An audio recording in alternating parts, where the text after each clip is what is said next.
Hello বন্ধুরা, কাল আমরা মেলায় গিয়েছিলাম, তার ভিডিওটা দিচ্ছি তোমাদেরকে। সারাদিন মেলায় আমরা কি করেছি দেখো। এই মথুরাপুর স্টেশন নেমে গেছি, আর নেমে গিয়ে প্রচণ্ড রোদও পড়েছিল, আর এই স্টেশন থেকে হেঁটে হেঁটে যাচ্ছি। খুব ভিড়ও হয়েছে, ট্রেনে তো উঠতেই পারিনি। 11:20 ট্রেনটা 11:42 এসেছি, সেই ট্রেনটা ধরতে পারিনি, পা রাখতে পারিনি, উঠবো কীভাবে। পরের ট্রেনটা গিয়েছিলাম, তারপরে মেলায় হাঁটছি। মানে প্রচণ্ড ভিড় হয়েছিল, সে প্রচণ্ড রোদ, আর শীতের রোদটা ভালো লাগছিল, কষ্ট হয়নি, ভালো লাগছিল।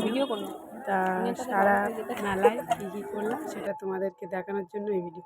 এই দেখো, এই নাকরদোলা উঠিনি, আমাদের পল্লবী খুব লাজুক, মেলায় এসে ভিডিও করছিল, কিন্তু আমার ভিডিওতে থাকবে না, তাই এই ভিডিও। তারপরে খাওয়া দাওয়া, ওরা এই জুস খাচ্ছিল, আর আমি তো ফুচকা খেতে খুবই ভালোবাসি।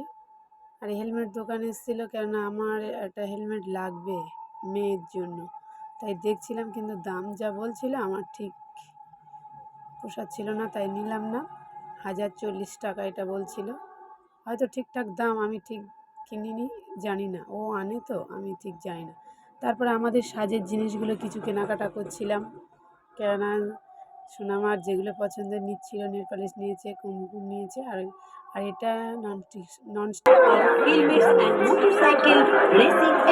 জুস খেয়ে, ফুচকা খেয়ে, কেনাকাটি কিছু করে এবার মেলা থেকে আমরা বাড়ি যাব। খাওয়া দাওয়া কমপ্লিট, দিদিরা চলে গেছে, আর আমার ফুচকা প্রিয়, তাই ফুচকাটা ভরপুর আমি খেয়েছি, আর কিছুই খাইনি। ফুচকাটা খেয়ে ঘোরাঘুরি করেছি, তারপর চলে এসেছি মেলা থেকে। আর এই ট্রেনে একটু ভিডিও করছিলাম, তা খুব লজ্জা পাচ্ছিল আমাদের সোনামা, প্রথম ট্রেনে আমাদের ভিডিও, মানে ওর আর আমার, খুব লজ্জা পাচ্ছিল। ভিডিও করে তারপর ট্রেন থেকে নেমে স্টেশনে 2 নম্বর থেকে উঠতে পারছিলাম না, ট্রেনে তুলছিল বাবা মা।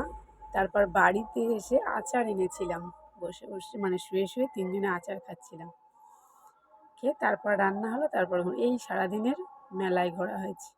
ভিডিওটা ভালো লাগলে লাইক কমেন্ট শেয়ার করো, আর তোমরা আমার পাশে থেকো, ভালো থেকো, সুস্থ থেকো। টাটা, গুড নাইট সবাইকে।